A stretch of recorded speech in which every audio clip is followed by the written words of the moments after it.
Je crois qu'on peut commencer notre plénière, d'ouverture. Donc bonjour à toutes et à tous et merci d'être avec nous en ce dimanche de Pâques.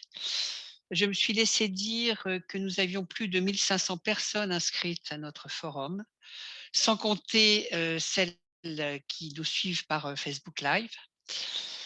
Merci aussi aux personnalités qui, sont intervenantes et à vous qui nous suivez par écran interposé, comme c'est désormais l'usage, depuis que la pandémie de Covid-19 sévit sur la planète. Donc, merci encore et nous sommes le 4 avril 2021, 26 ans après la conférence mondiale des femmes et la plateforme de Pékin qui s'est tenue en 1995 et indéniablement, nous pouvons dire que les droits des femmes ont globalement progressé, sur le plan civil et politique. Mais nous sommes encore loin du compte pour parvenir enfin à l'égalité réelle entre les femmes et les hommes, parce que de la Suède à l'Ouganda, de Bogota à Islamabad en passant par Paris, l'égalité entre les femmes et les hommes n'existe nulle part sur la terre. Donc, c'est l'une des raisons de notre rencontre, de notre Forum international des droits des femmes. À cela s'ajoute à cette inégalité, constatée et avérée, s'ajoute la pandémie de Covid-19 qui dure quand même depuis plus d'1 an et on en a tous un peu marre, hein, on peut le dire. Je sais pas très correct de parler comme ça, mais enfin c'est un cri du cœur. Je crois qu'on est nombreux et nombreuses à le partager.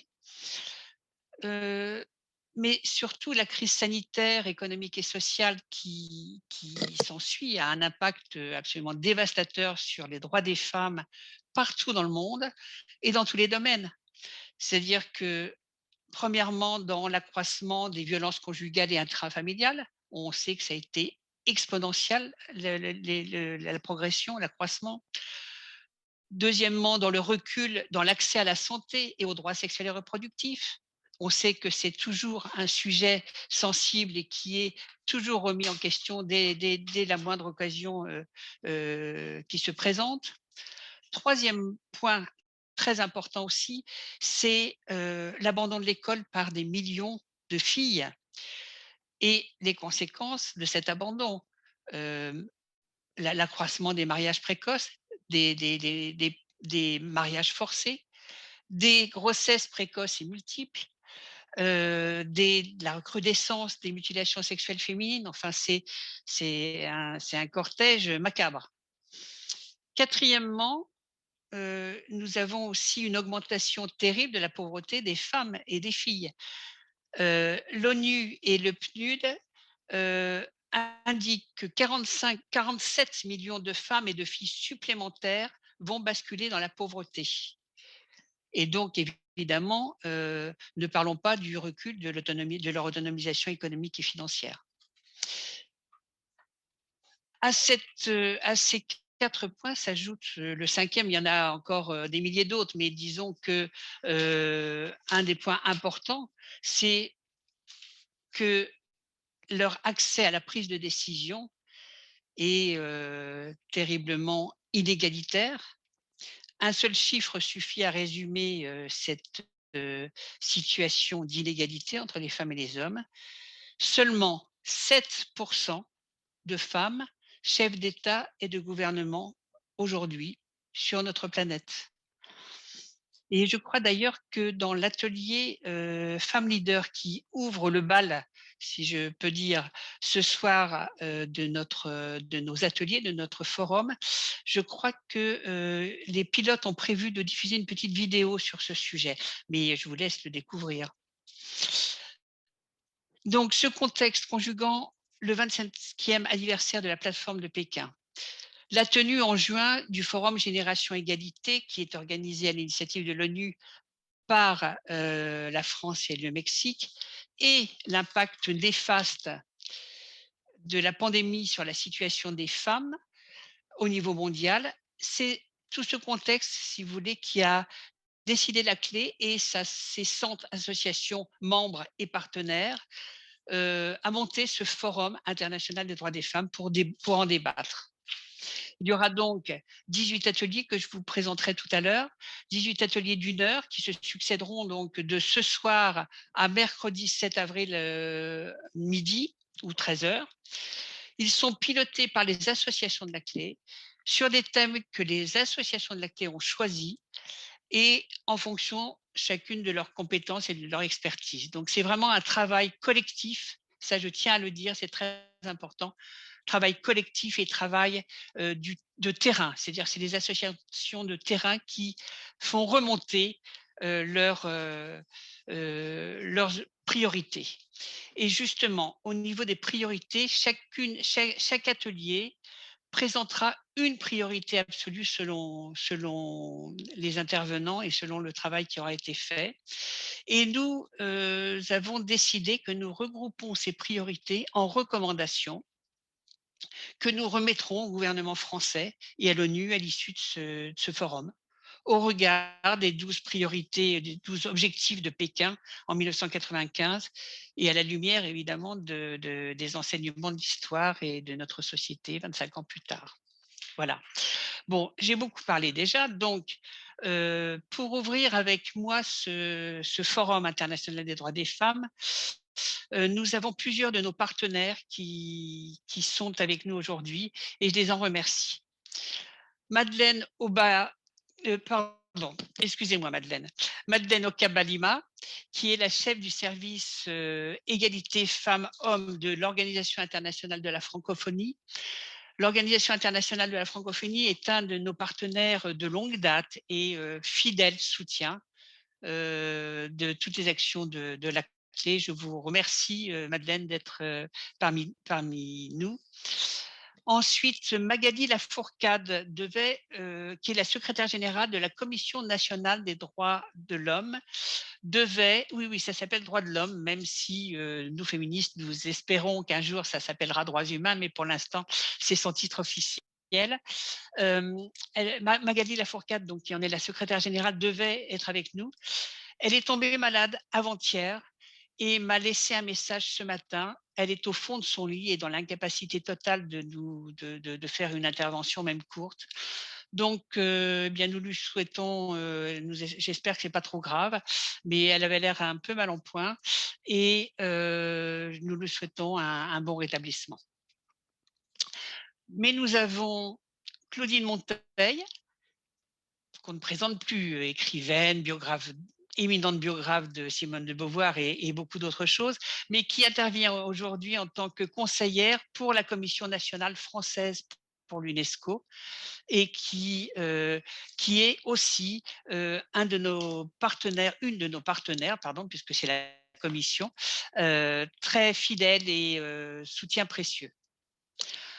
Ensuite, enfin, dans nos partenaires toujours, Danielle Capel-Marcovici, qui est la présidente directrice générale de la Fondation Raja, mais qui est également la présidente de la Fondation Raja, ne pouvait pas être en live avec nous, mais elle a tenu à faire une petite vidéo préenregistrée pour nous assurer et nous renouveler tout son soutien parce qu'elle soutient elle aussi, la Fondation Raja, les actions de la clé et les droits des femmes, on le sait, et d'ailleurs elle intervient dans un de nos ateliers. Donc Madeleine Okabalima, je vous propose de prendre la parole dès maintenant. Nous vous écoutons avec attention. Merci. Merci beaucoup, chère Madame Adrienne Medboul, Madame la représentante, Monsieur le représentant de la ville de Paris, Madame Montaigne, Madame Capel-Marcovici, honorables invités en vos qualités respectives. Je voudrais d'abord m'acquitter d'un devoir qui est celui de vous présenter les excuses de Madame la secrétaire générale de la francophonie, Madame Louise Mushikivabo, qui, comme vous le savez, accorde un intérêt particulier, notamment à la promotion de la femme mais également à votre organisation, la CLÉ, la Coordination française pour le lobby européen des femmes, qui est un partenaire de longue date, qui aurait souhaité être présente, mais qui, eu égard à son agenda, ne peut être là, qui m'a demandé de la représenter. Je voudrais commencer par rappeler la francophonie, ce qu'est la francophonie, l'organisation internationale de la francophonie également, qui en fait a pour mission de mettre en œuvre la coopération multilatérale de 88 États membres de la francophonie, cet espace de quelques 300 millions de personnes qui ont pour partage la langue française. Si à l'origine de la francophonie, il y a plus d'un demi-siècle, le français était notre objectif principal, la défense de la langue française. C'est un mandat qui a évolué depuis plusieurs années pour incarner des valeurs communes telles que la solidarité, la diversité culturelle, la démocratie, les droits de l'homme, l'égalité femmes-hommes, notamment le droit à l'éducation, et ceci à travers des thématiques prioritaires, telles que la promotion de la paix, la démocratie, les droits de l'homme, mais également l'éducation, la formation, l'enseignement supérieur, la recherche, le développement de la coopération économique au service du développement durable. Et nous sommes donc ces 300 millions de locuteurs ayant le français en partage. Nous sommes répartis sur 5 continents. Notre dispositif est fixé par la charte de la francophonie que nous avons adoptée en 1997.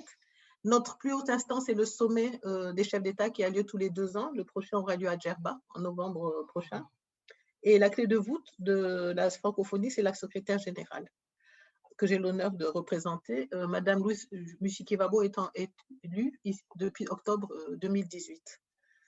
Nous œuvrons cet espace de la francophonie à travers, bien évidemment, l'OIF, l'Organisation internationale de la francophonie, mais également l'Assemblée parlementaire de la francophonie et 4 autres opérateurs qui sont l'Agence universitaire de la francophonie, l'AUF, TV5 Monde, l'Association internationale des maires francophones, l'AIMF, et l'Université Sangor d'Alexandrie. Et 2 conférences ministérielles complètent ce dispositif. La conférence des ministres de la jeunesse et des sports et la conférence des ministres de l'éducation des États.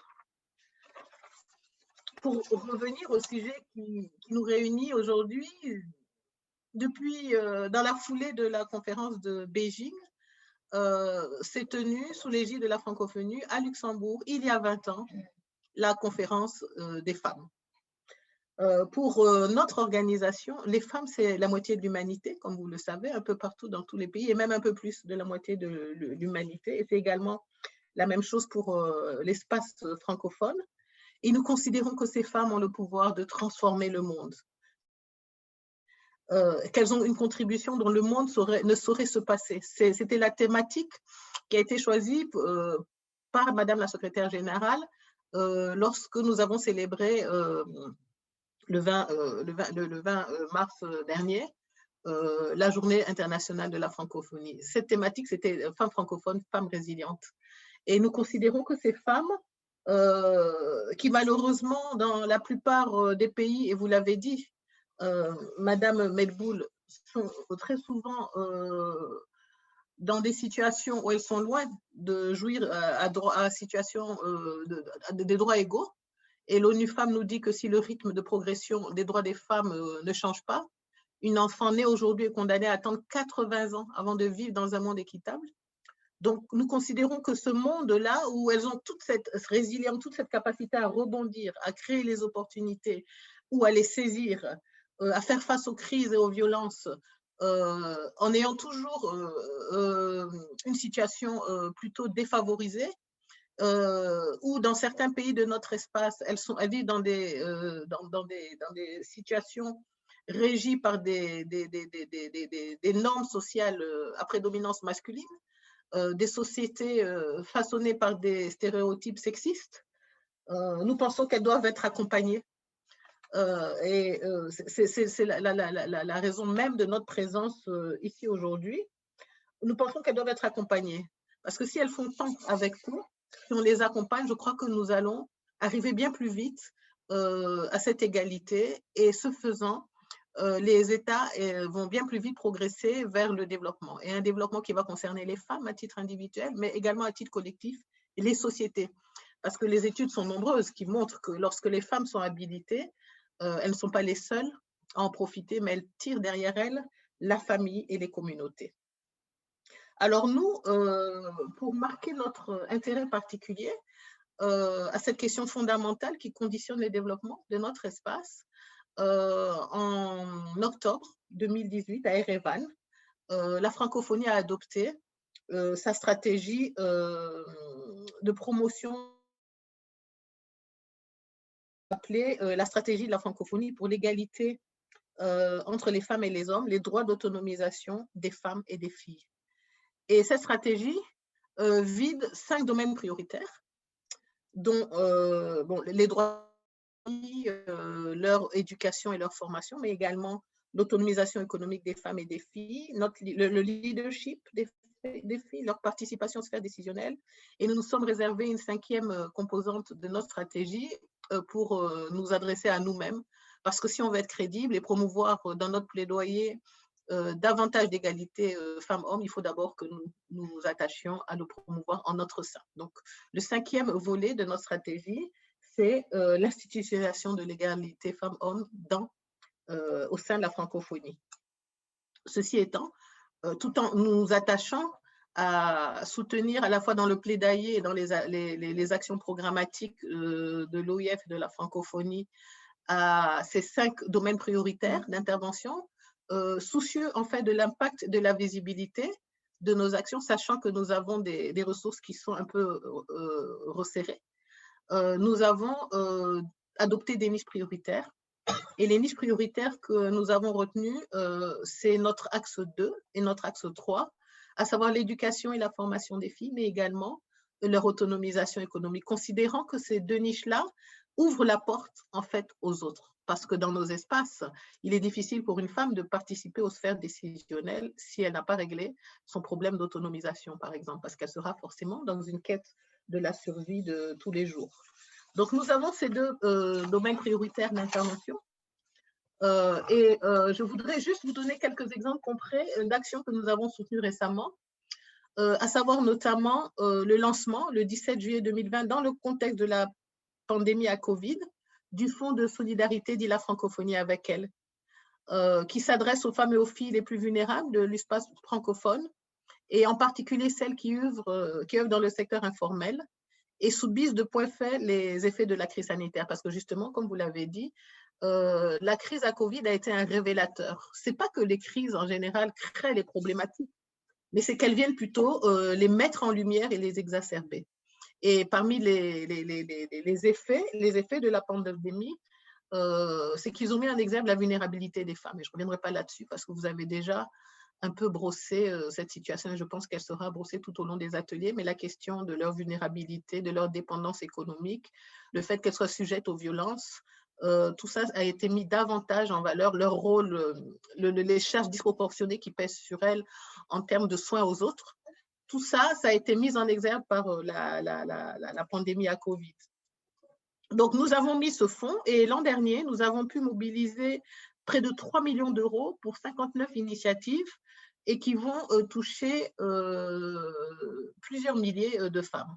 Et nous venons de lancer le 24 mars dernier la 2e édition de ce fonds La Francophonie avec elle. Nous avons mis également en place, le 26 janvier dernier, le portefeuille Relief, qui est un portefeuille de ressources éducatives numériques. Ça, c'est encore une leçon de Covid, hein.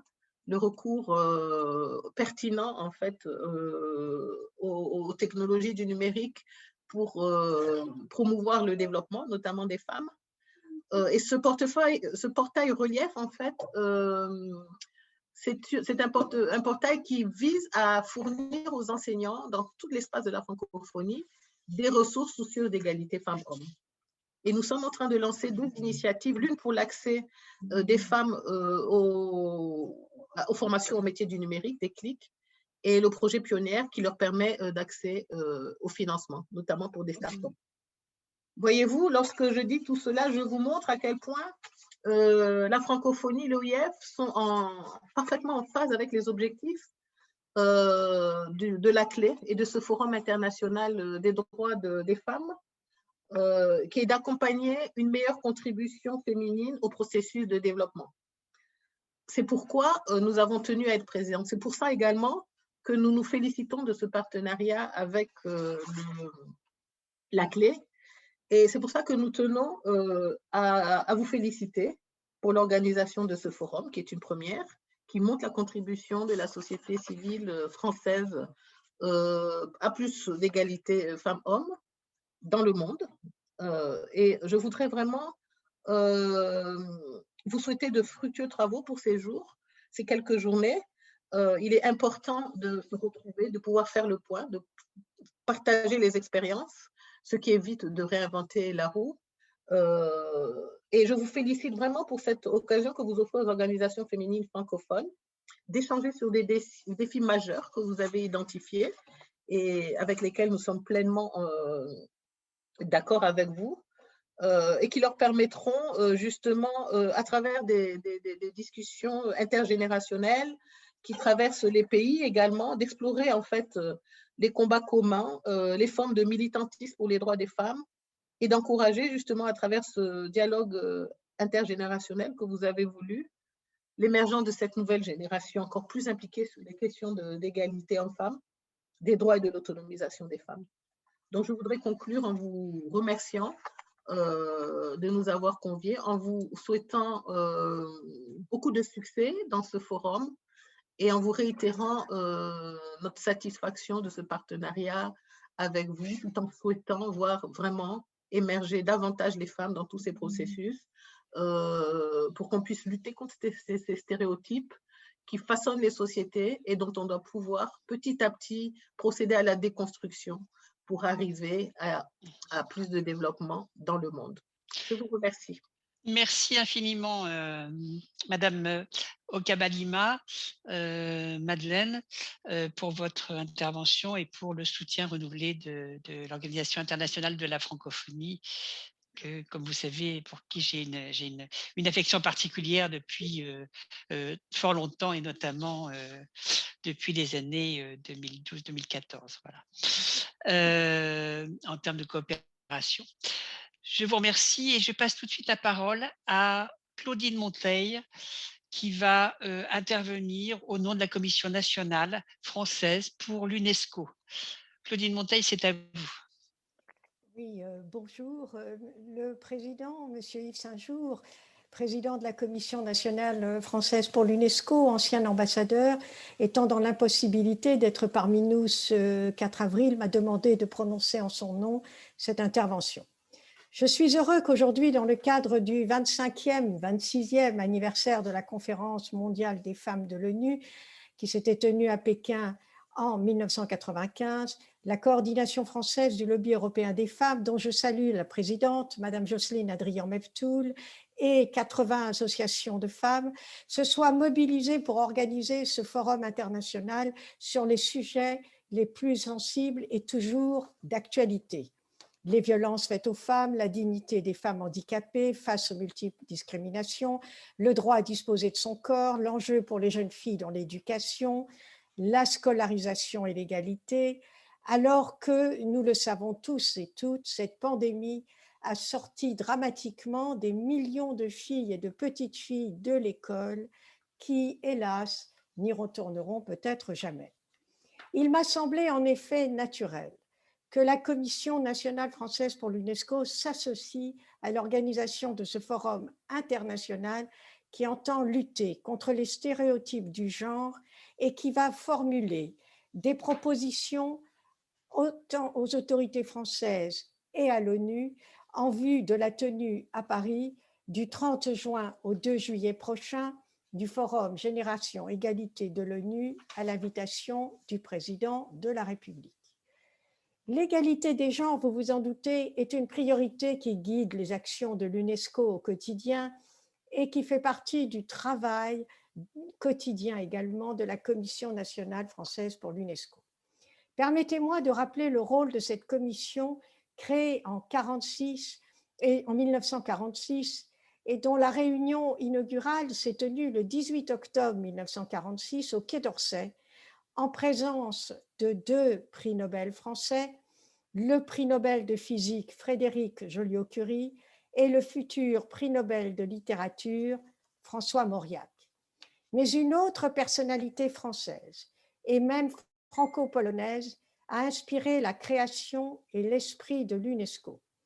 Je pense bien sûr à Marie Curie, 2 fois prix Nobel de physique en 1903 avec notamment Pierre Curie, son mari, et prix Nobel de chimie seul en 1911, qui a participé activement entre les 2 guerres mondiales à la commission de la coopération intellectuelle de la Société des Nations, antichambre de la création après-guerre de l'UNESCO.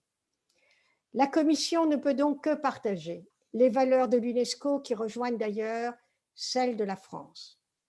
Pour cela, la Commission est un réseau de réseaux. Elle mobilise les ressources, soutient les initiatives, appuie les procédures de labellisation, patrimoine, chaires, clubs, écoles et villes, et la participation aux grands programmes de l'UNESCO, dont chacun d'entre eux comprend des aspects, en particulier dans l'éducation, autre priorité de l'UNESCO, sur la promotion des droits des femmes et des filles. Elle travaille de concert tant avec les administrations de l'État et développe des partenariats avec les collectivités territoriales, les entreprises et les autres organisations internationales. Aux côtés de la délégation permanente de la France auprès de l'UNESCO, elle tisse des liens avec tous les États membres de l'UNESCO, coopère avec les commissions nationales de tous les pays du monde afin de mettre en œuvre l'ensemble des priorités de l'UNESCO que celles de la France. Les 2 priorités transversales de l'UNESCO sont en particulier l'Afrique et les femmes. Elles sont d'autant plus symboliques pour notre pays que la France a l'honneur d'abriter sur son territoire cette prestigieuse agence des Nations Unies et que sa directrice générale, Madame Audrey Azoulay, de nationalité française et ancienne ministre de la Culture, est très attachée à ces valeurs qui rejoignent celles de votre forum international et de la Commission. Comme le déclare l'UNESCO, j'ouvre les guillemets, l'égalité des genres est un objectif en ce début du XXIe siècle. C'est une question de droits fondamentaux, une question de justice, mais nous savons aussi que l'égalité des genres constitue un levier puissant pour le développement des sociétés à la fois plus justes et plus dynamiques. Pour autant, c'est une promesse qui est loin d'être tenue, en dépit des avancées obtenues dans plusieurs domaines ces dernières années. La situation des femmes et des filles demeure préoccupante dans le monde. En ce sens, le Forum international des droits des femmes auquel participe la Commission semble, avec la pandémie, plus que jamais nécessaire. Et je me réjouis que la Commission, à travers l'une de ses conseillères, intervienne dans 2 ateliers. En premier lieu, celui sur Simone de Beauvoir et les combats féministes d'aujourd'hui, et ensuite sur celui sur femmes et numérique. L'influence et la modernité de Simone de Beauvoir est encore au cœur des inspirations en faveur de l'égalité femmes-hommes. La Commission avait d'ailleurs organisé un événement, un café femmes à l'UNESCO, lors de la Journée mondiale de la philosophie, sur Simone de Beauvoir, dont l'œuvre venait de paraître dans la Pléiade et dont l'essai « Le deuxième sexe », sans omettre son action féministe engagée dans les années 70 et 1980, a inspiré et inspire encore les femmes dans le monde. Ce forum se tient d'ailleurs au moment de 2 commémorations.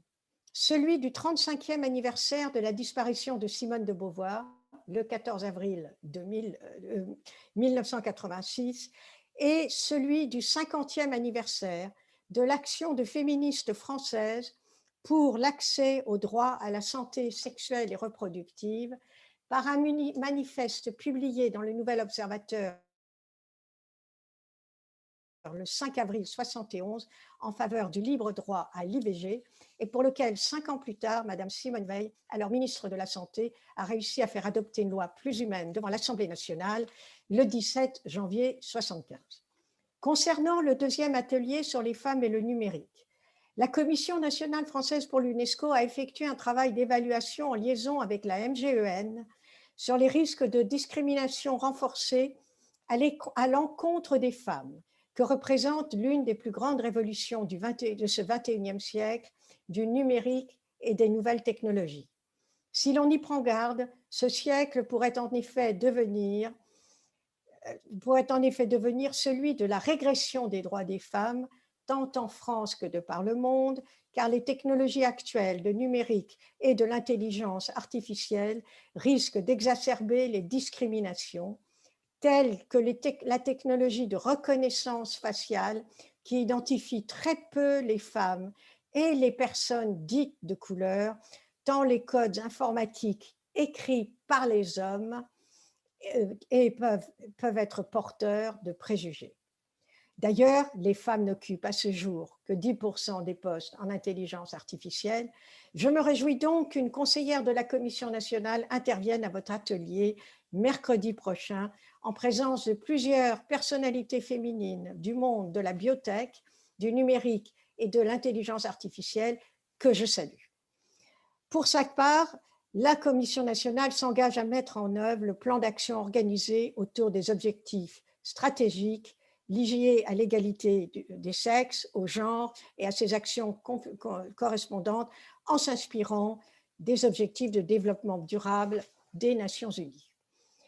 La Commission nationale s'inspire aussi des priorités du président de la République pour mettre en place, entre guillemets, une diplomatie féministe qui soit effective à la fois à l'intérieur de son réseau diplomatique que lors des négociations avec d'autres États, entreprises et ONG, où l'aspect égalité des genres doit être pris en compte dans les échanges et dans les engagements diplomatiques. La France est l'un des 3 pays à adopter une telle politique avec le Canada et la Suède. Le Mexique vient à son tour de s'engager dans ce processus. La Commission a tenu d'ailleurs des tables rondes, comme la rencontre en partenariat avec l'association Femmes Monde, avec Madame Gisèle Bourquin, fondatrice et présidente de Femmes au-delà des mers. Madame Bourquin a reçu en 2020 dernier au Palais du Luxembourg le prix des droits des femmes décerné par la délégation des droits des femmes du Sénat pour l'année 2020, en hommage à son engagement et à sa contribution à la visibilité et à la valorisation des réalisations des femmes d'outre-mer. Madame Bourquin participant également à ce forum, je lui adresse mes salutations. En février de cette année, la Commission a apporté son soutien au palmarès du 23e prix international lauréat à l'UNESCO pour les femmes et la science, afin de lutter pour l'égalité entre les hommes et les femmes dans le monde de la science. Pour reprendre les propos du 11 février 2021 d'Alexandra Palt, directrice générale de la Fondation L'Oréal, à l'occasion de la diffusion du palmarès, l'invisibilisation des femmes en sciences est encore trop importante. De notre côté, la Commission a soutenu l'inscription de l'anniversaire à l'UNESCO. Il faut vous dire qu'il y a, tous les 2 ans, il y a des inscriptions d'anniversaire qui sont célébrées de par le monde. Donc, la Commission a soutenu l'inscription de l'anniversaire à l'UNESCO des 250 ans de la naissance de l'œuvre littéraire d'Olympe de Gouges et dans ce cadre a accordé son patronage à la pièce Olympe de Gouges, plus vivante que jamais, qui retrace l'histoire d'Olympe de Gouges et de ses combats, notamment contre l'esclavage et également féministe. La pièce est écrite par Joël Fossier, mise en scène par Pascal Vitiello et produite par la compagnie du Pan Théâtre. Elle sera accueillie en résidence par le théâtre Olympe de Gouges, situé à Montauban. Enfin, la Commission organisera, dans le cadre du forum Génération Égalité de NUFEM, prévu à l'invitation du président de la République à Paris du 30 juin au 2 juillet prochain, une série de cafés femmes, notamment sur les thèmes des femmes africaines, leur réalisation, leur exemple, leur dynamisme, ainsi que sur les enjeux des droits sexuels et reproductifs de l'intelligence artificielle et autres. En substance, je suis persuadée, Mesdames et Messieurs, Madame la Présidente, que lorsque vous remettrez les recommandations du Forum à Madame Elisabeth Moreno, ministre déléguée auprès du Premier ministre, chargée de l'égalité entre les hommes et les femmes, de la diversité et de l'égalité des chances, ainsi qu'aux Nations Unies, qu'à l'ONU, celles-ci pourront être utiles et inspirantes pour la préparation finale du Forum Génération Égalité. Aussi, je vous souhaite plein succès dans ces échanges et dans vos travaux qui inspirent et inspireront les citoyennes et citoyens d'aujourd'hui et de demain. Je vous remercie. Merci beaucoup, Claudine Monteil, pour cette présentation très complète des activités de la Commission nationale française pour l'UNESCO en matière notamment de droits des femmes et de soutien de l'égalité entre les femmes et les hommes. Je pense que nous allons passer à présent à la vidéo enregistrée par Daniel Capel-Marcovici. Bonjour à toutes et à tous, je m'appelle Danielle Capel-Marcovici et je suis présidente directrice générale du groupe Raja, leader européen de la distribution d'emballages, de fournitures de bureaux et d'équipements industriels pour les entreprises. Bien que je ne puisse pas être présente avec vous en direct, j'ai tenu à vous laisser un message pour vous dire à quel point nous sommes ravis d'être partenaires de la clé pour cette première édition du Forum international des droits des femmes. Parce que j'ai toujours considéré que le rôle de l'entreprise n'est pas seulement économique, mais aussi social et sociétal. C'est pour cela qu'en 2006, j'ai créé la Fondation Raja Daniel Marcovici, dont je suis présidente, et qui est placée sous l'égide de la Fondation de France. Elle a pour mission de soutenir financièrement des projets associatifs en faveur de l'émancipation et de l'autonomisation des femmes en France et dans le monde, dans 4 domaines d'intervention. La défense des droits des femmes et la lutte contre les violences envers les femmes, l'éducation et l'action sociale, la formation et l'insertion professionnelle, et enfin le rôle des femmes dans la protection de l'environnement et la lutte contre les changements climatiques. La Fondation participe également à la mobilisation de la société civile contre les discriminations envers les femmes et les filles, aux côtés de ces associations partenaires qui travaillent au quotidien pour plus d'égalité.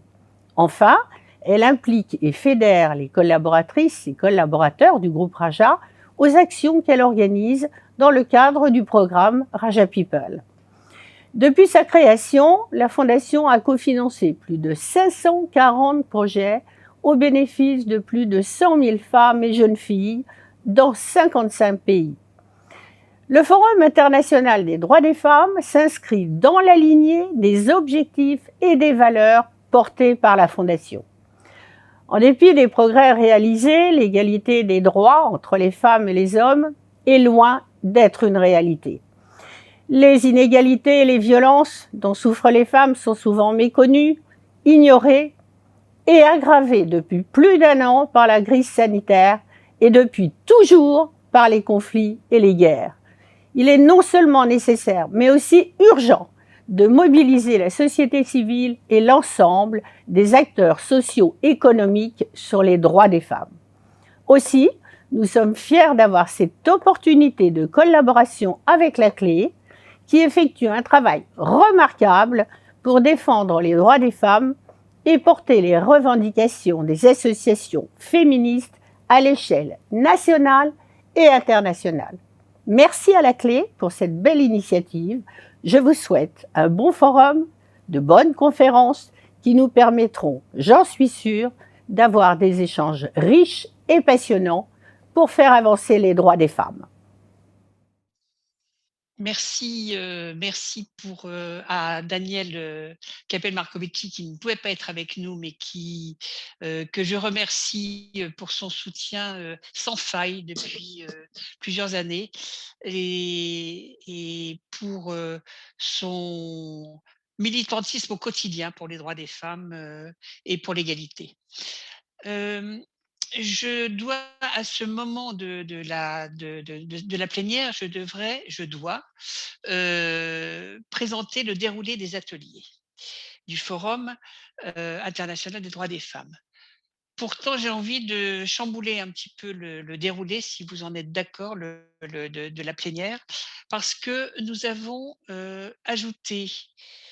pu ajouter une séquence qui, à mon sens, était essentielle compte tenu de l'actualité européenne et internationale sur la situation du retrait de la Turquie de la Convention d'Istanbul pour les personnes qui sont moins averties que d'autres sur les problématiques des droits des femmes. La Convention d'Istanbul, je laisserai en parler les expertes tout à l'heure, mais est un des quelques textes européens en l'occurrence, mais ou internationaux, qui sont véritablement les socles sur lesquels s'appuient les droits des femmes et des filles dans le monde. Donc la Convention d'Istanbul, qui est contre toutes les violences faites contre les femmes, est pour nous essentielle. On le disait tout à l'heure que la pandémie a accru de manière exponentielle les violences et les féminicides, etc., partout dans le monde. Et ce retrait a des conséquences très graves. D'abord pour les femmes turques, mais pas seulement. C'est au-delà pour toutes les femmes européennes et au-delà pour toutes les femmes, me semble-t-il. Donc nous avons demandé, enfin ça s'est fait très vite et je les remercie par avance de la réactivité qu'elles ont eue pour d'accepter notre invitation. Nous avons demandé à 2 féministes turques qui sont au cœur même de ces préoccupations, de bien vouloir dire, voilà, de nous donner leur réaction et leur analyse de la situation. Il s'agit d'Aslihan Tekin, qui est la représentante de la coordination turque du lobby européen des femmes. Merci Aslihan. Et Dilek Elveren, qui elle est basée à Paris et qui est évidemment en lien très étroit avec la Turquie où elle a tous ses liens, toute sa famille, et ses proches, et qui est l'ancienne responsable genre de l'Organisation internationale de la francophonie. Donc on est j'allais dire en famille, Madame Kabalima, sans le vouloir. Mais voilà, je pense, Aslihan et Dilek, je vous remercie vraiment beaucoup d'avoir, quand on a vu ça, on a essayé de trouver une solution. On s'est dit: «C'est pas possible». Il y a une mobilisation qui se fait au niveau international pour s'élever, au niveau des féministes, pour s'élever contre le retrait de la Turquie, qui a quand même été le premier à signer cette convention. Donc c'était pas rien, quoi, c'est pas rien. Et donc vous avez tout de suite réagi, vous vous êtes débrouillés et vous êtes là avec nous. Merci, un grand merci. Et vos témoignages et vos analyses nous sont très précieuses et indispensables. Aslihan Tekin, je vous laisse d'abord la parole, et ensuite à Dilek Elveren. Aslihan, c'est à vous. Thank you very much, Jocelyn, for this very detailed and very well explanation, introduction. First of all, I would really would like to thank you, CLEF, on behalf of my organization, EWL Coordination for Turkey, and the women's movement in Turkey for this rightful moment to speak out to the forum. I wish I would be speaking on behalf of my coordination and the women's movement on the different aspects of gender equality, women's rights agenda due to COVID, due to women's economic empowerment, women's leadership. But today, I really want to focus what Istanbul Convention actually means for us in Europe. It is the international, as you have rightfully mentioned, benchmark and gold standard for legislation and policy, not only in Europe, but also worldwide, as a groundbreaking regional treaty. The convention is a blueprint document. It recognizes the structural nature of violence, which is both a cause and a consequence of unequal power between women and men, and which limits the full advancement of women and frames the eradication of violence against women and domestic violence in a context of achieving de jure and de facto equality. To overcome this inequality, the Convention actually requires states to implement gender equality policies and to empower women. So it is not about treating women as helpless victims, but about making sure they can rebuild their lives. So Turkey, as you have mentioned, was the first member state to ratify in 2012 the convention when it was opened for signature in Istanbul during the Turkish chairpersonship of the organization. It was 10 years ago, and it passed by unanimous vote at the Grand National Assembly in Turkey, and we were very much proud of this, even though we were always, advocating for better implementation of the Istanbul Convention and national, implementation processes within the national legislation. But against this background, the president declared this decision, the withdrawal decision on the Istanbul Convention on 19th March, at the middle of the night, midnight, which was shocking to all of us. And the most shocking, I would say, it was during the UNCSW 65 and in the month of the International Women's Day celebrations. This is already a statement in itself. So for us, Turkish government is still obliged to implement the Istanbul Convention as it is a guarantee for women's and LGBTI plus human rights. The president and some officials deliberately target LGBTI plus communities as well to accuse their withdrawal from the convention. They use hate speech, gender and sexual orientation-based discrimination. We as civil society in Turkey try to stop this unacceptable and discriminatory political strategy. Turkey's decision on the withdrawal is a pushback against not only for women's rights, but also for the human rights of all, and a threat to all other achievements of women's rights movements in Turkey and in the globe. It will encourage misogynist radical movements and cultural fundamentalists waging war on women and the girl child. And this is in violation of the democratic principles and values of Turkey, the Council of Europe, and the European Union. Dear sisters, dear friends, we are going through most challenging times. Turkey's withdrawal and the discussions of other countries, such as the potential withdrawal of the convention, which is taking place in Poland, in Hungary, in different countries, further discussions on the, replacing Istanbul Convention with the Rights of the Family Convention, they have a wide contextual spectrum. They are all war on women's human rights. It is a war on our hard-won rights that we have fought for centuries. It is a war on human rights instruments that protects lives of human rights defenders. It is a war on democratic principles and on civil society. An attempt by cultural autocrats to design new models of society where they stamp out cultural diversity and rights of others, where they expose their own cultural rights that violates others, namely the rights of the woman and the LGBTI+, where they neglect rights of women as an individual and confine them as a submissive member of the family, where they are attempting to distort the concept of rights in their limited way of understanding. We should not let this happen. They must understand that they will not let this happen as one of the most powerful civil movements. Indeed, that is one main problem for the autocrats and cultural fundamentalists. They know women's movements, both at national and international levels, are the most powerful opposition groups. Now the question is, what is next? Not only in Turkey, in our countries, in Europe, in the globe. What is next? Is it CEDAW or Lanzarote Convention or the European Convention on Human Rights or other UN human rights conventions? We need to analyze the scope of this attack from human rights and freedoms perspective. And we have to stand as one, letting no pushbacks on women's, LGBTI+, or any human rights in any country.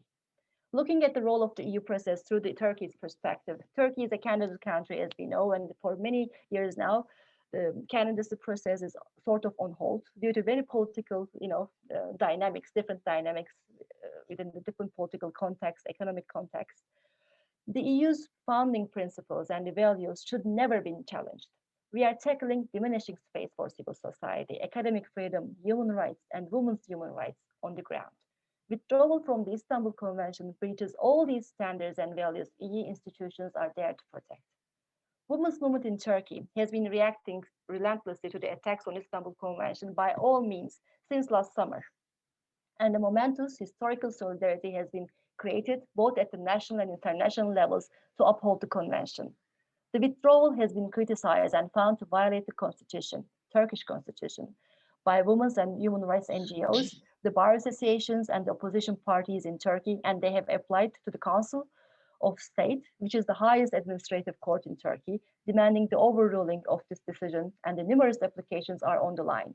We do not accept the President's decision to withdraw from the Istanbul Convention at all, specifically in times when pushbacks, anti-gender and anti-feminist movements are on the rise, and where concerted actions and commitments are urgent to enhance women's rights and to protect them from all forms of increasing violence. It is time to share the burden and act collectively, assess how our already vested rights are protected. The strongest opposition and legendary women's movement of Turkey has been an important part of the international women's movement, who has literally worked day and night on the Istanbul Convention's preparation process, together with all those women's NGOs that called on the Council of Europe to move towards a strong instrument like Istanbul Convention on violence against women back in 2009. We all together stand taller and stronger before you today in 2021. Altogether, we First of all, urge Turkey to reverse its position on the withdrawal from the Istanbul Convention, as it is in violation with the Constitution and the will of the society. We call all the members of the Council of Europe and the state parties of the Istanbul Convention to take immediate action according to the international law, also by taking into consideration the Vienna Convention on the law of the treaties, by implementing all possible measures, since Turkey refuses to be accountable to the international commitments. This is dangerous and very worrisome, and it can have extended consequences for us all. We invite you all to protect gender-based rights and be in solidarity with the aim of advocating and enhancing our rights to live free from all forms of violence on every platform and geography, for instituting equality for all, and for safeguarding Istanbul Convention and all other international human rights instruments. We know that our journey to reverse the withdrawal of Istanbul Convention will be an example for all of us. Her story will remember those governments, those EU and international institutions, political leaders and actors who have acted against or kept silent upon the decision of the withdrawal. We will follow up closely all those institutions and how this process has been reviewed and acted upon. We get our power from the richness of women's movement, both in Turkey and in the world, and we will continue to relentlessly uphold the Istanbul Convention. We will leave no one behind and continue to campaign for the Istanbul Convention, because Istanbul Convention saves lives. Thank you very much. Thank you. Merci beaucoup, Asliane, pour votre intervention très complète. En tout cas, merci. Je passe la parole à Dilek. Je suis très heureuse que vous ayez accepté toutes les deux d'intervenir sur ce sujet d'actualité. Et je trouve que, et je pense qu'effectivement, il était très important. Je passe donc, je me tais, je passe tout de suite la parole à Dilek Elveren. Merci, Dilek, c'est à vous. Merci. Voilà, j'espère que vous m'entendez. Alors, bonjour à toutes et à tous. Madame la Présidente, chère Jocelyne, je voudrais tout d'abord dire un grand merci à la coordination française du lobby européen des femmes, la clé de m'avoir conviée à prendre la parole aujourd'hui. Travaillant sur les questions d'égalité femmes-hommes, notamment à l'international depuis plus de 15 ans, je suis ce qu'on appelle une binationale. J'ai la chance d'avoir 2 pays. Mais l'un d'eux, la Turquie, a choisi le 19 mars dernier de faire marche arrière sur la cause des femmes, et plus précisément sur la prévention et sur la lutte contre les violences faites aux femmes. Comme vous l'a exposé ma consoeur Aslihan, cela s'est passé par décret présidentiel, ce qui pose de sérieuses questions sur le plan juridique et légal. Et moi, quand j'ai appris la nouvelle, il était 00h30, un vendredi soir, j'étais seule devant les réseaux sociaux et sincèrement, je n'ai pas pu retenir mes larmes. Et je me suis demandé comment cette décision impacterait mon pays. J'avais vraiment besoin d'en parler et je vous remercie de m'avoir donc accordé la parole aujourd'hui en ce sens. Alors, il faut savoir qu'avec les difficultés économiques et sociales ces derniers temps, les pans les plus conservateurs de la société turque ont commencé à cibler la Convention d'Istanbul en questionnant les choix politiques, des choix politiques qui, selon eux, allaient à l'encontre des valeurs sociales et familiales en Turquie. Nous sentions véritablement se structurer une véritable campagne de désinformation depuis plusieurs mois.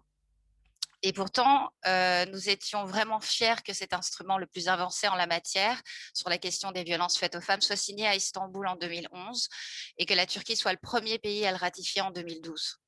Si tout restait à faire pour sa mise en œuvre effective, symboliquement, ça représentait énormément pour les femmes.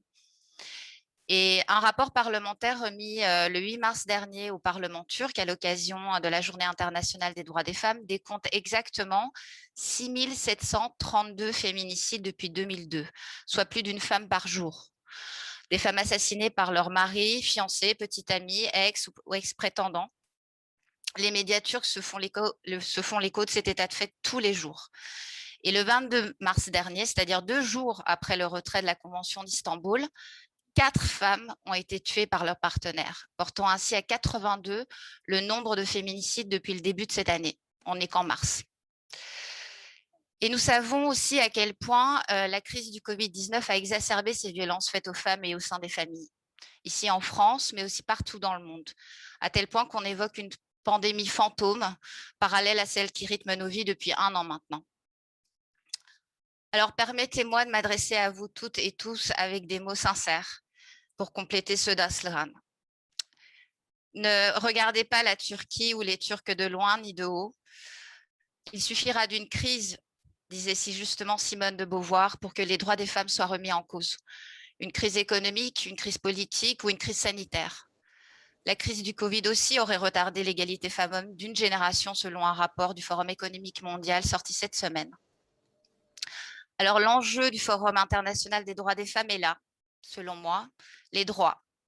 Le fondement même de notre action et de notre mobilisation pour atteindre l'égalité entre les femmes et les hommes. Ces droits ne sont jamais acquis. La vigilance et la persévérance dans la mobilisation sont toujours de mise. Il suffit d'un changement de politique ou de gouvernement. Rappelez-vous la situation des États-Unis, par exemple, encore il y a peu de temps. Regardez en direction de la Pologne ou encore de la Hongrie.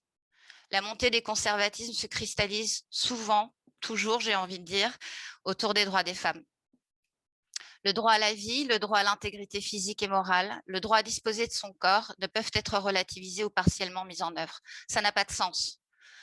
Les femmes turques ont besoin de la coopération européenne et internationale, de l'engagement des États parties à la Convention d'Istanbul et surtout, de la solidarité de toutes les femmes en France, en Europe et au-delà. En ce sens, le collectif féministe pour le Forum Génération Égalité co-présidé par la Clé et qui regroupe 48 associations du mouvement des femmes a lancé une pétition pour appeler à la défense, à la ratification universelle et à l'application intégrale et effective de la Convention d'Istanbul, en solidarité avec les associations de femmes turques qui luttent pour leur vie et la protection de leurs droits fondamentaux. Le collectif y dénonce vigoureusement et à juste titre la décision du retrait de la Turquie comme une régression préjudiciable pour toutes et tous. Ne donnons pas l'impression que les droits humains sont l'apanage de quelques pays. Ne tombons pas dans ce soi-disant choc des civilisations. Ne renforçons pas un antagonisme fondé sur des préjugés ou des amalgames. Les droits humains sont universels et inaliénables. D'ailleurs, un récent sondage en Turquie a mis en évidence que même les électeurs ou sympathisants des partis au pouvoir n'étaient pas favorables en majorité à la décision du retrait de la Turquie à la Convention d'Istanbul. Alors, à qui s'adresse-t-on? Si la nuance demande en permanence des efforts, elle est nécessaire. Je ne vais pas vous mentir, il m'arrive de plus en plus souvent de ressentir une double peine, une double discrimination dans ma chair en tant que Turque et en tant que femme. Heureusement, les associations féministes savent incarner la nuance. Les mouvements féministes sont dynamiques en Turquie. Les femmes ont besoin de soutien pour continuer le plaidoyer, pour déjouer les préjugés, combattre la désinformation et la caricature dans le débat public et politique. Elles sont là. Et le fait d'écouter Aslan et de sentir la force des femmes turques d'ici, depuis Paris, m'apporte vraiment sincèrement beaucoup d'espoir. Dans tous les pays, des défenseurs des droits travaillent chaque jour pour améliorer la situation des femmes, leur permettre de travailler, d'être autonomes et éduquées et surtout de vivre une vie sans discrimination ni violence. Je suis tellement fière et admirative de la mobilisation des femmes en Turquie qui, sans relâche, plaide, mobilise, explique, argumente pour continuer à faire vivre la Convention d'Istanbul en Turquie et au-delà. Depuis le 20 mars, elles sont des milliers à manifester dans la rue à Istanbul, à Ankara et à Izmir et dans d'autres villes pour alerter sur les risques encourus avec le retrait de la Turquie de la Convention d'Istanbul. L'absence de protection des femmes, les déficiences dans la poursuite des auteurs et donc un climat d'impunité, et puis l'affaiblissement de normes internationales. Qui l'aurait cru alors qu'on préparait Beijing plus 25 ? Alors, il n'est pas trop tard pour se mobiliser et faire entendre nos voix. Les femmes ne sont pas des citoyennes de seconde zone, nulle part. Il faut se projeter dans l'avenir avec force, ne pas être pessimiste, se positionner, mais aussi reconstruire patiemment, je le pense, une relation digne de ce nom entre l'Europe et la Turquie. Cela ne pourra passer que par la mise en œuvre de projets d'intérêt commun, notamment pour lutter contre les violences faites aux femmes de manière efficace. La Convention du Conseil de l'Europe sur les violences faites aux femmes et la violence domestique est le résultat de longs processus de négociation, de consultation avec les gouvernements, mais aussi avec la société civile et de nombreux experts. Un instrument international contraignant. Pour la première fois depuis la CEDEF, la Convention des Nations Unies sur l'élimination des discriminations à l'égard des femmes de 1979. Un instrument régional certes, mais ouvert à la signature de tous les pays. Alors, pour engager concrètement le changement au niveau social, toutes les associations de femmes savent pertinemment que les discours et la volonté politique doivent être accompagnés de mesures de suivi et d'évaluation, de mesures incitatives, contraignantes et budgétées. Être redevable. C'est là aussi ce que les gouvernements français et mexicains se sont engagés à faire à l'occasion de Beijing plus 25, avec le forum Génération Égalité. La solution passe inévitablement par la mobilisation transnationale de la société civile et des jeunes, mais aussi et surtout par le dialogue et la coopération internationale. Ne laisser personne de côté, c'est l'engagement pris par tous les États membres de l'ONU à l'horizon 2030. Ne laisser personne de côté. Ne pas laisser les femmes turques de côté. Alors, vive la Convention d'Istanbul, vive la Génération Égalité et bien sûr, vive le Forum international des droits des femmes. Et je vous remercie sincèrement de votre attention.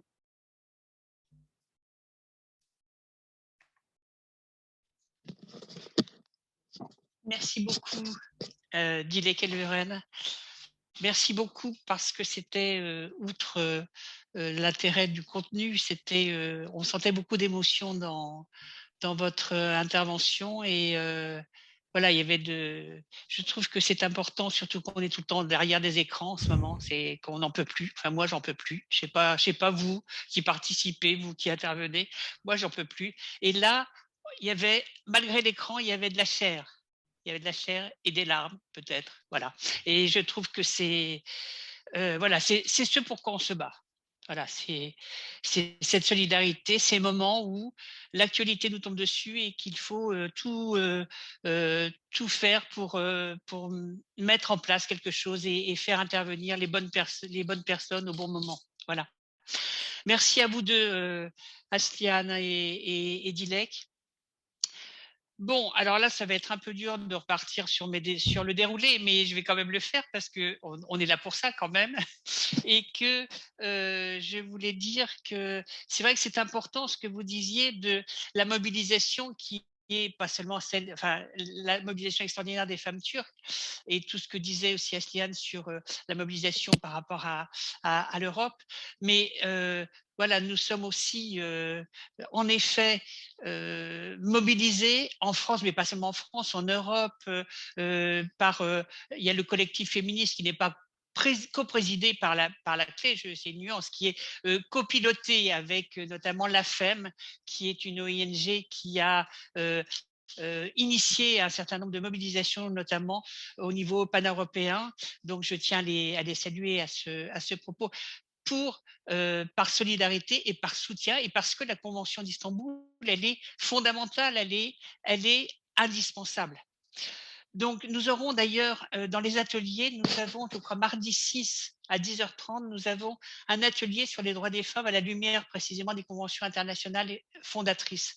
Et c'est un atelier qui est animé par Michel Choratali, l'avocate, et avec Nicolas Mline qui parlera de la CIDO et qui nous fait ce grand honneur, et Echen Onan, qui est une professeure de droit turc à Istanbul et qui évidemment parlera de l'actualité de cette convention, d'autant plus aujourd'hui, quoi. Enfin, voilà. Alors pour le déroulé, parce que quand même le temps passe finalement. Pour le déroulé du forum, donc du 4 avril, de ce soir à mercredi 7. Voilà, bah, j'attendais et je pense qu'on attendait que j'en parle pour partager l'écran. Donc, nous avons ce soir, comme je vous le disais, à 19h, nous avons le premier atelier qui est sur les femmes leaders et qui est copiloté par BPW France et Femmes du Monde et réciproquement. Sarah Manta pour BPW France et Marie Cholet pour Femmes du Monde et réciproquement. Lundi 5 avril, nous avons 7 ateliers. Ça commence à 9h et ça finit à 19h30. Donc, il y a un atelier à 9h sur les femmes migrantes, grandes oubliées de l'histoire, et qui est copiloté par Marie-Paul Grostet de OLF, qui est aussi évidemment coprésidente de la Clé, Edith Vallée, présidente de Matrimoine de Paris, voilà les deux copilotes.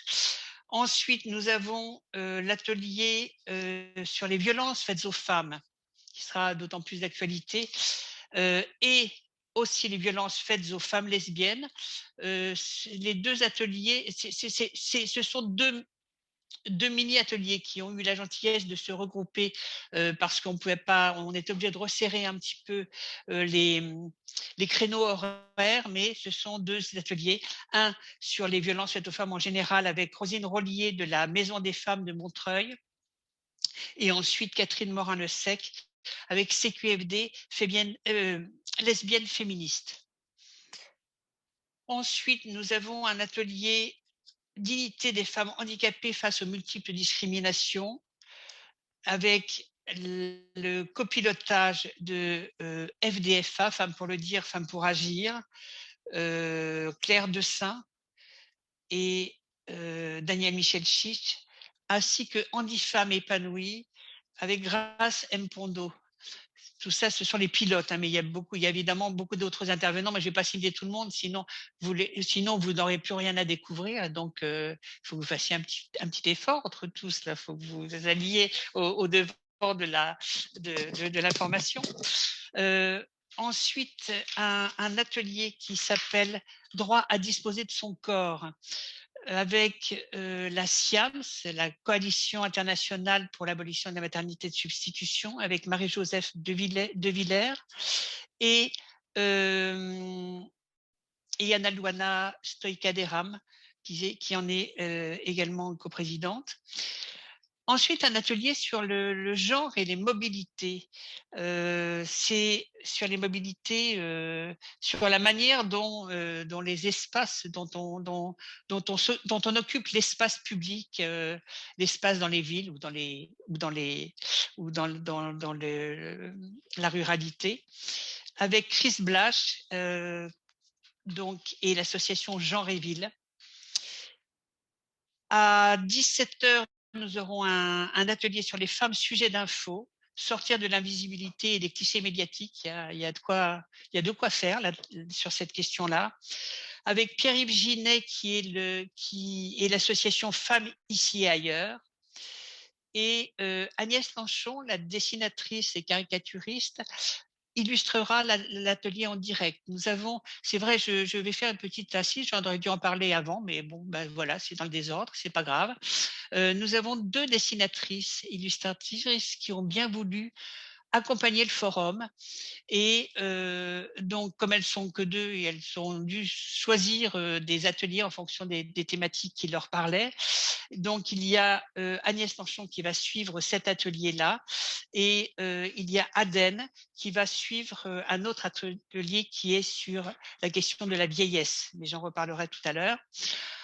Ensuite, à 18h30 toujours, lundi, nous avons l'atelier de Simone de Beauvoir et du manifeste des 343 au combat d'aujourd'hui. dont nous parlait tout à l'heure Claudine Monteil. Là, c'est sous son autre casquette, là, donc, de vice-présidente notamment de l'association Femmes Monde, mais d'écrivaine, historienne, diplomate, etc., et surtout amie et biographe de Simone de Beauvoir. Et ces ateliers du lundi après-midi sont sont moitié en français, moitié en anglais, et donc seront traduits. La plupart les autres ateliers sont francophones.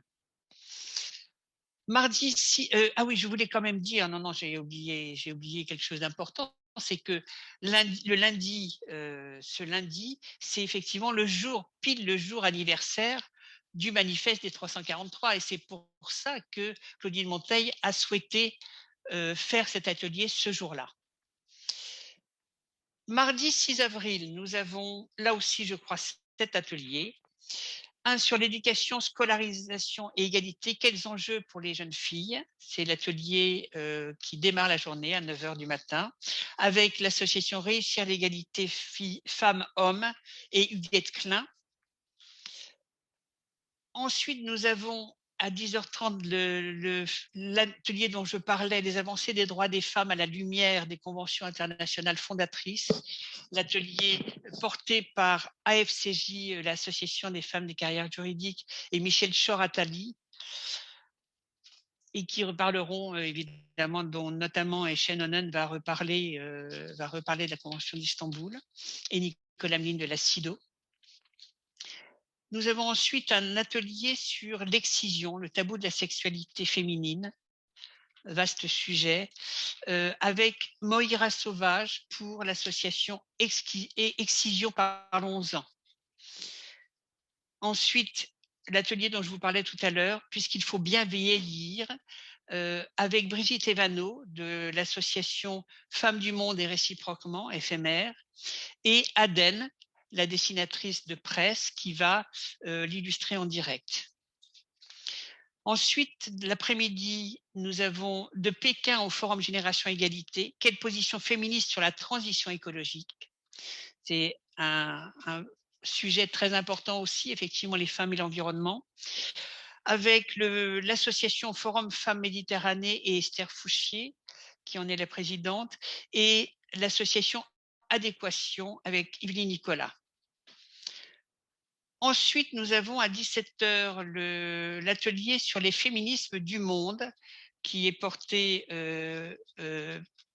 par la clé, évidemment, comme tous les ateliers, c'est porté par la clé. J'enfonce des portes ouvertes là. Et Femmes du monde et réciproquement. Et nous aurons, c'est une vidéo avec des féministes du monde entier, du Japon, de l'Équateur, d'Afghanistan, du Maroc, de France, bon, pour avoir une vision un peu. On ne peut pas voyager, les gens ne peuvent pas se déplacer, on va donc recueillir la parole des unes et des autres. Ensuite, la journée se termine par l'atelier « Quel partage du pouvoir pour les femmes dans les Outre-mer » avec Femmes au-delà des mers, l'association, et Gisèle Bourquin, qui en est la présidente. Mercredi 7 avril, nous aurons donc seulement la matinée, puisque l'après-midi, ce sera la plénière de clôture, 3 ateliers. Génération féministe, les jeunes femmes engagées pour l'égalité, avec les associations pilotes Abolition et l'association Isala, avec Pierrette Pape. Nous aurons ensuite un atelier sur les femmes et le numérique, qui est effectivement un sujet très important, qui n'était pas à Pékin il y a 25 ans, mais dont Claudine Monteil a soulevé un certain nombre de problèmes tout à l'heure, et c'est vrai qu'il y a des sujets. Avec l'association Parité et Michel Duboucher, qui en est membre et qui pilote. Enfin, nous terminerons sportivement, si je peux dire, avec en avant toute Paris 2024, vous avez compris, donc il s'agit d'un atelier sur les femmes et le sport, avec l'association Femix Sport et Marie-Françoise Potreau, sa présidente. Je vous trouverai, j'espère, vos centres d'intérêt dans cette multiplication d'ateliers. Nous en avons donc 18 et je pense que c'est un peu un marathon des droits des femmes, si on veut. On peut dire ça comme ça. En tout cas, ce qui est certain, c'est que c'est pour la bonne cause et que nous sommes toutes et tous réunis pour ça, pour essayer de faire avancer, coûte que coûte. Et j'allais dire, quoi qu'il en coûte. Bon, je pense qu'il faut effectivement faire avancer et défendre les droits des femmes et l'égalité femmes-hommes pour une société, encore une fois, pour une société plus juste et plus égalitaire qui bénéficie à toutes et à tous, c'est-à-dire aux hommes comme aux femmes. C'est-à-dire quand la majorité de l'humanité aura compris ça, ça ira beaucoup mieux. Donc, on est là pour essayer d'apporter notre petite pierre à nous. Voilà.